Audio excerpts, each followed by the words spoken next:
Hi, my name is Ana Santamaria. I'm doing a video tutorial today for my Criminalistics Physical Evidence course, AJS 215. Today will be a packaging exercise, so we'll be discussing three types of evidence that you could collect from a crime scene and also the best methods for collecting such evidence and preserving it. Item number one, we have an article of clothing. Here I've chosen a t-shirt, a tiny t-shirt. We're assuming that there's blood or DNA on it. I've done some prep work, so I've already kind of somewhat got this prepackaged, but here we have item number two. It's a sharp object, a small knife. Item number three, we're assuming that it's drugs. Okay. My tools I will be using today, I have a permanent marker, and then I have different sorts of materials. So as you've seen already, I'm going to be using a makeshift box to kind of hold the knife in place, but that's one of the materials. Also, I'll be using some manila envelopes. For the drugs, I will be using a zipper bag, plastic, and then I already have cut some tape, packaging tape, and have it ready to go. Okay, so let's go ahead and get started. So for the article of clothing, we're assuming that there's blood or DNA on it, so we need to be careful when collecting the evidence. It's best to use latex gloves and be kind of geared up just to not cross-contaminate the evidence in the scene, obviously. But so the best method for packaging up a clothing article, if it's stained, especially with blood or anything like that, is in a biodegradable material, such as my manila envelope that I have ready.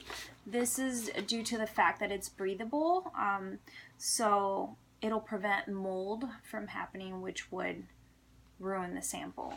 So let's just pretend I have my gloves on. Also, fun fact, I was doing some research, and something that you can do as well, if there's multiple stains, so let's say there was a stain right here and a stain right here, if you didn't want those to cross contaminate, you could put a sheet of paper in between the samples, and that would hold it in place. So anyways, but we're just assuming that it's kind of a dry sample, there's only one, so we got our gloves. We're going to go ahead and carefully package that item. I've already pre-labeled my manila envelope with the item number, also the case number. So it's in there.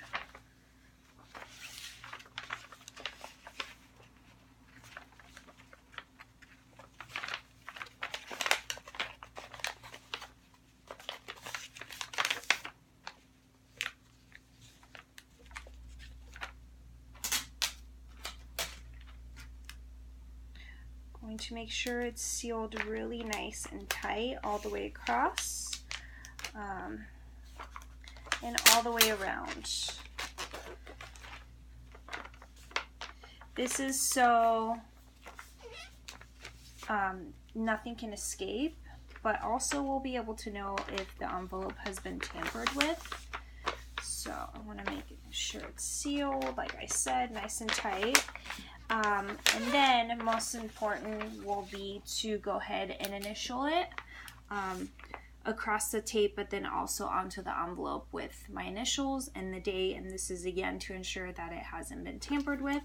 So I'm going to go ahead and do that with my permanent marker now.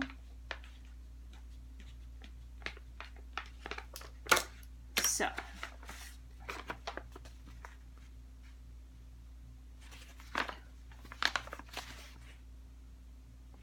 I have evidence item number one, case number 20171234, ready to go. All right, on to item number two. So I've done some prep work ahead of time. There wasn't much instruction on our book as far as sharp objects go. Obviously, you don't just want to throw it in the envelope because it could rip through.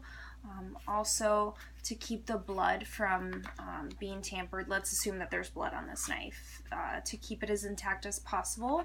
One of the methods that I researched was to place it within a box and then also zip tie it. Additionally, you'll see that I've made some extra holes on the top. This is to A, keep it breathable, because let's just say there's blood or DNA on it. B, also, you know, holes for the zip ties to go through. So let's just pretend that those are on there tight, because I have faulty zip ties, but let's just say it's just in place really tight. It's not moving around. This isn't happening. So also what I've done, since I'm going to place this within, again, a breathable manila envelope that will keep my blood nice and intact and not moldy.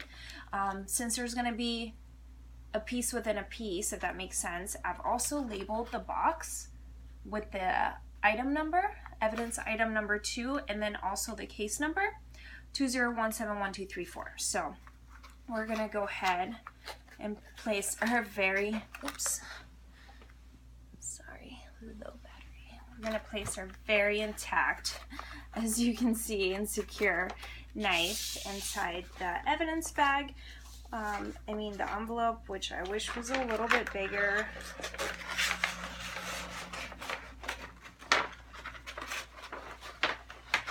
But for the purpose of this video, I just want to show you that I understand the methodology of it.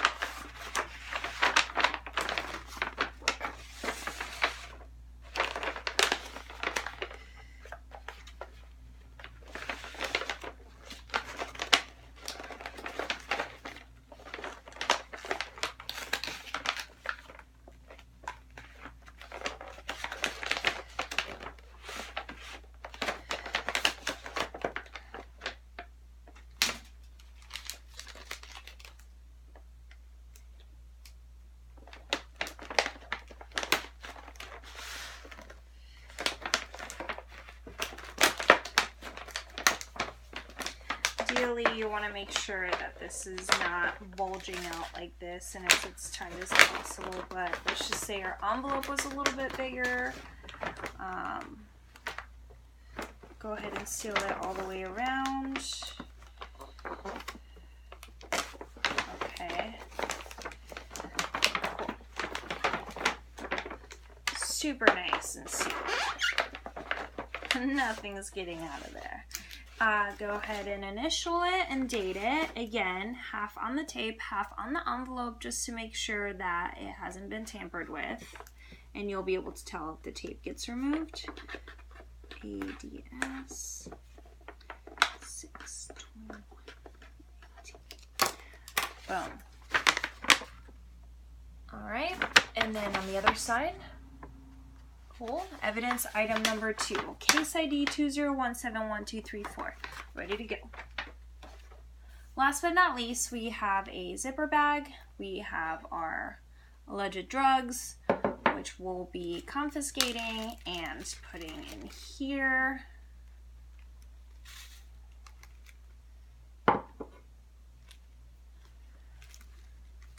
Plastic to ensure that if it were, let's say, a powder or anything like that, it wouldn't escape. Also, you want to make sure that you're only placing dry plants, or dry drugs, I guess I should say, in a plastic container like such, so it doesn't get moldy. Okay, make sure it's nice and airtightly sealed. Fold that over, packing tape.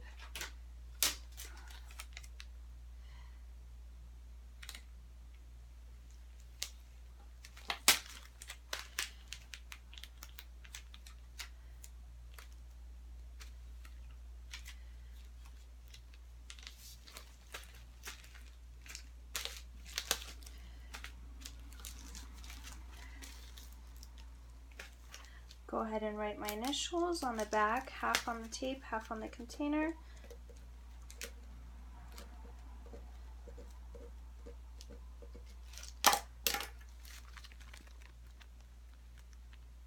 It's hard to see. But I have ADS 62118, again, half on the tape, half on the container. Evidence item number 3, case number 2017124.